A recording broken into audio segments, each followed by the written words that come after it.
Santiquina Covadonga ya se vistió de aldeana, puso el pañuelo y el dengue, les madreñes y la saya, y dició toda contenta, voy pa' la fiesta asturiana. Y al verla tan pequeñina, tan airosa y tan galana, la siente quedaba boba, quedabas entusiasmada. Nunca vieron en su vida una mocina tan guapa, Santiquina mía pequeña y galana. Y aunque vaciara del cielo, no hay pintor que te pintara, Santiquina mía pequeña y galana.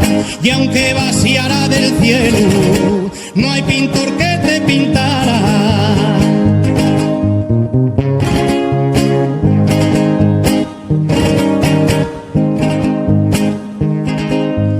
Llegó la probé corriendo, muy fatigada y cansada. Fue por culpa les madreñes, pues no estaba acostumbrada.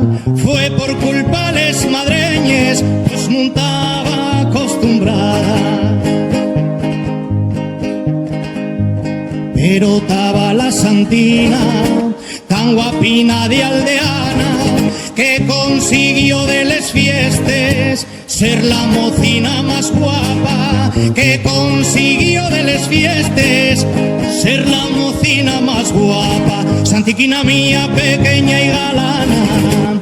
Y aunque vaciara del cielo, no hay pintor que te pintara, Santiquina mía pequeña y galana. Y aunque vaciara del cielo, no hay pintor que te pintara, Santiquina mía pequeña y galana. Y aunque vaciara del cielo,